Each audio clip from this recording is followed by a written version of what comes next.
সফটওয়্যারেও এই বিশেষ যে হিস্টোরি সুবিধা এগুলো থাকে না।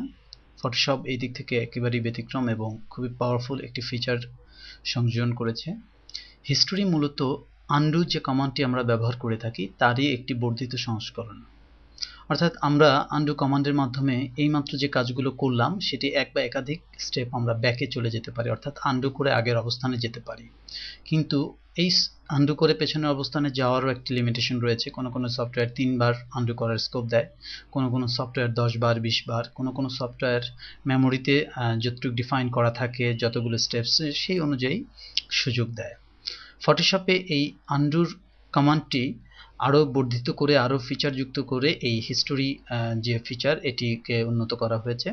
আনডুর কিছু রেস্ট্রিকশন রয়েছে যেটিও এই হিস্টোরির মাধ্যমে ওভারকাম করা হয়েছে। আনডুতে আপনার যে অর্ডারগুলো সেগুলোকে সিকোয়েন্সিয়ালি আপনাকে আনডু করতে হবে। অর্থাৎ ধরুন আপনি 5 নাম্বার অর্ডারের আগের অবস্থানে ফিরে যেতে চাচ্ছেন, সেক্ষেত্রে 5 বার আপনার কন্ট্রোল জেড চেপে সে আগের অবস্থানে যেতে হবে।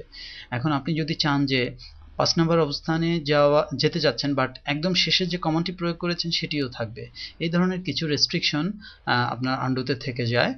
এছাড়াও আপনি সরাসরি কিন্তু একেবারেই আনডু করে শুরুতে যাওয়া এটি পারছেন না, আপনাকে অবশ্যই কন্ট্রোল জেড কয়েকবার চেপে চেপে চেপে তারপর আপনাকে সেই অবস্থানে যেতে হবে। কিন্তু ফটোশপের এই হিস্টোরি ফিচারের মাধ্যমে আপনি খুব সহজেই কাজগুলো সম্পাদন করতে পারবেন এবং আপনি ডিরেক্ট যেখানে খুশি সেখানে আপনি ফেরত যেতে পারবেন।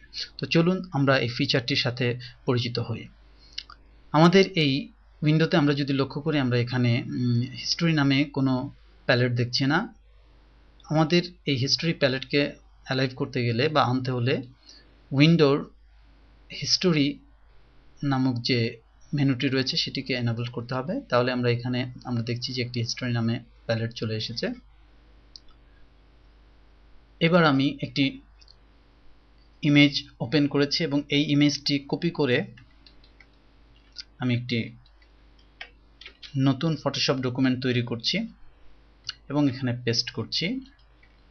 কন্ট্রোল ভি চেপে এখানে পেস্ট করছি। লক্ষ্য করুন আমি যা যা করছি এই হিস্টোরি প্যালেটে তা লিস্টেড হচ্ছে। আমি আনটাইটেলড নামে একটি নতুন ডকুমেন্ট নিয়েছি, আমি নিউ ডকুমেন্টস করেছি এবং পেস্ট করেছি আমার যে ইমেজটি, এবং আমি যখনই যে অবস্থানে যাচ্ছে এটি পরিবর্তিত হয়ে সে অবস্থানে চলে যাচ্ছে। লক্ষ্য করুন আমি যদি চাই যে না আমি পেস্ট করব না, সেক্ষেত্রে আমি সরাসরি আনডুতে চলে আসতে পারি, অথবা আমি যদি অল্টার কন্ট্রোল জেড চাপি সেক্ষেত্রেও এটি আনডু করে এক স্টেপ পেছনে চলে আসবে। আবার পুনরায় যদি আমি এটি রিডু করতে চাই সেক্ষেত্রে এখানে আমি এটি করতে পারি। এবার ধরুন আমি এখানে কিছু পেইন্ট করেছি, কিছু ডিস্টর্ট করেছি, কিছু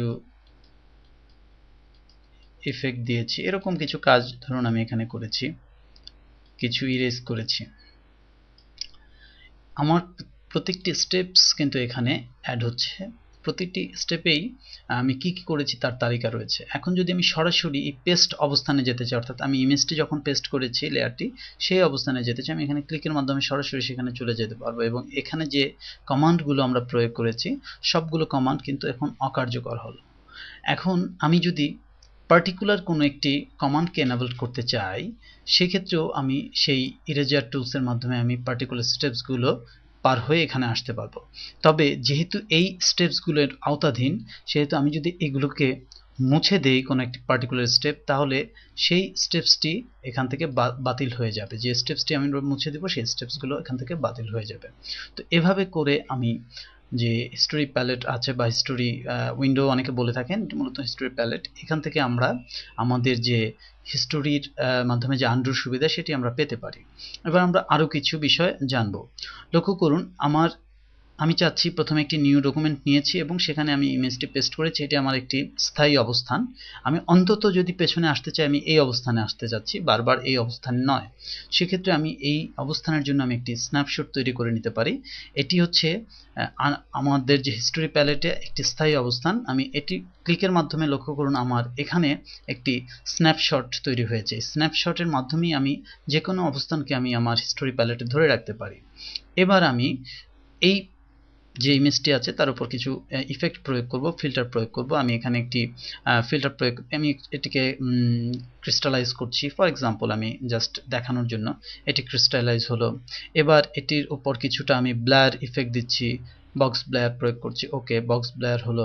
এবার আমি এখানে হয়তো বা কিছু পেইন্ট টুল দিয়ে কিছু আঁকাআঁকি করছি, হলো। এখন আমি যদি পুনরায় স্ন্যাপশট অনেক ক্লিক করি তাহলে কিন্তু সে আর একেবারে নতুন ডকুমেন্টে না গিয়ে আমরা যে ইমেজটিকে পেস্ট করেছিলাম যে অবস্থান, সেই অবস্থানে চলে যাবে, যার ফলে আমি যেখানে ঠিক যেতে চেয়েছি সেখানেই আমি চলে আসতে পারবো। একইভাবে পুনরায় এই কাজগুলো করতে চাইলে আমি সেটি এখান থেকে অ্যালাইভ করব। কোনো একটি কাজ বাদ দিতে চাইলে আমি জানি যে ডিলিট লেয়ার চেপে সেটি করা যায়। এখন আমার যদি এই যে ইফেক্টটি আছে এটিরও একটি স্ন্যাপশট বানাতে প্রয়োজন হয়ে পড়ে বানানোর, সেক্ষেত্রে আমি এরও একটি স্ন্যাপশট নিতে পারি। সেক্ষেত্রে হচ্ছে আমি যদি সরাসরি আগের এই অবস্থানে যেতে চাই আমি সেটিও যেতে পারবো, আমি যে ভেরিয়েশন তৈরি করলাম বা ইফেক্ট দিলাম সেই অবস্থানে যেতে চাই আমরা সেটিও পারবো, অথবা আমার যে একেবারে আগে যে একেবারে নিউ ডকুমেন্ট অবস্থায় আমার যে অবস্থান ছিল আমরা সেই অবস্থানেও যেতে পারবো। এভাবে করে আমরা হিস্টোরি প্যালেট ব্যবহার করে আমাদের কাজকে অনেক বেশি সহজ, সাবলীল এবং কার্যকরী করে তুলতে পারি।